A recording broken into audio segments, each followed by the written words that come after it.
Obama is doing a spirited defense of his health care bill, and he's going to mock the right wing and the press, etc., in this speech, and the crowd's going to eat it up. So let's share it with you. Clip number 9. Now, over the last year, there's been a lot of misinformation spread about health reform. There's been a lot of fear-mongering, a lot of overheated rhetoric. You turned on the news, you'd see that those same folks who were hollering about it before are still hollering about how the world will end because we passed this bill. This is not an exaggeration. All right? John Boehner called the passage of this bill.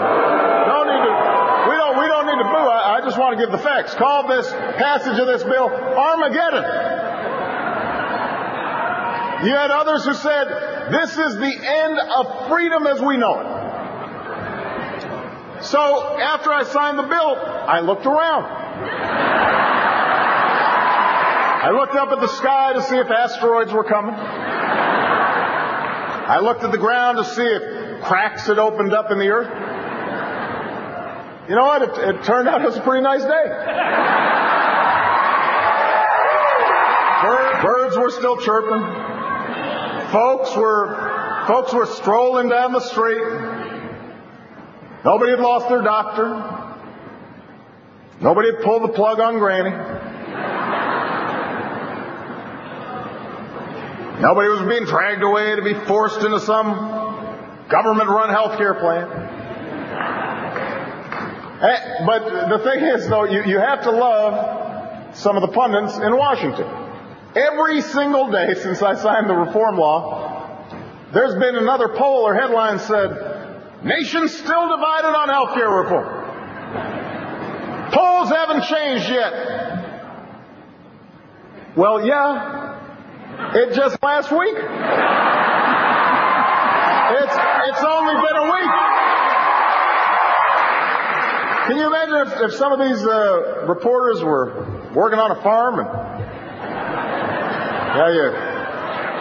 you planted some seeds and they came out next day and they looked and nothing's happened. There's no crop. We're going to starve. Oh, no. It's a disaster. It's been a week, folks. So before we find out if people like health care reform, we should wait to see what happens when we actually put it into place. Just a thought. All right, that was as good as I've seen Obama. No, it's the candidate became the president right there, and that's what you're looking at. I mean, that's what America voted for, and that's what we haven't seen, and that's better than he even was on the campaign trail. And that's certainly the funniest I've ever seen. Yeah, and the most relaxed and the most. I think this victory gave him, and I hate this term because I've never known really what it means, but sometimes you just have to say mojo. And it gave it to him because he has this intangible now, and I think it has informed the way he behaved yesterday, bringing bad news to his own party, today bringing good news to his country. I sort of think that there's been a change in the way he is. And it was more aggressive, too. Like the Obama of the past would have been more reluctant, I think. I could be wrong, but that's certainly what I saw and experienced in the first year. Would have been more reluctant to go after the press in that way, in that mocking tone, and more reluctant to go after Republicans. And he was batting them back and forth. And so that was refreshing, and it was good to see. And the crowd response was overwhelming. We cut out like 30 seconds of applause from that because we just had to get it going. Yeah. But every line had this great applause. Now, since my new role is a bit of a Debbie Downer, although we've done nearly an hour giving Obama credit so far, in this show. It doesn't have to be equal time, by the way. I mean, there are times you can be down on the president. There are days where you can just be up on him the entire day. Absolutely. But, Michael, you weren't on the show as this thing passed and et cetera. Right. So just real quick. I noticed that, by the way. In this very short time that we have. So, look, one of the critics of his health care plan is me. One of the reasons I criticize it is because it he gave away the public option for apparently no reason.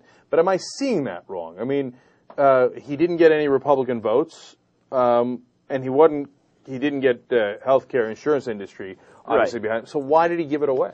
Well, I think because, well, there are a few reasons why he gave it away. One, I loved hearing John McCain in the wake of the passage of healthcare say, well, he's going to get no cooperation now from the Republican Party. Oh, really? Wow, now we got to really change the way things are done. But truthfully, I was with you. I mean, it's the issue, public option and single payer was something that I was adamant about going into this, and I almost thought we should vote it down in a sort of extreme Kucinich-like way. But I came to hear and see a few things. One is that incremental change is better than no change at all, because with incremental change, there are ways to see this grow and ways to see its efficacy, and then bring people over to your side. That's a little pie in the sky, but it's something I had to buy into. The other part of it was he needed to pass this to save his presidency. And in a big picture, yes, it was giving away too much. The perceptions are different than what we know the intricacies of this bill are. But I do think that there was this sort of overarching feeling that this president had to, for the moment, save his presidency. And by passing this legislation, by having a victory, now you're getting to see this. Now you're getting to see a president out on the stump, basically, popular, making people laugh. This is a relaxed man. We can read too much into all of that. But the point is, it gave stamina to his flagging presidency. And I think he needed that in an election year, and I think he needed it with his job.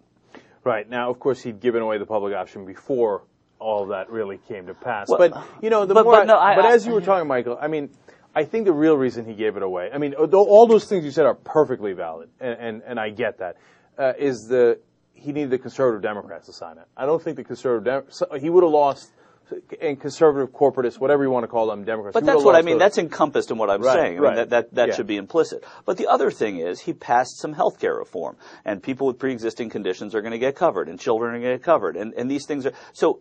It is better than it was the day he got there. And I think that is, with an exclamation point. And I think that's what we have to remember. People who were not happy not having the single payer, not happy having the not having the public option, I think those people have to remember that it is much better than it was before Barack Obama was president.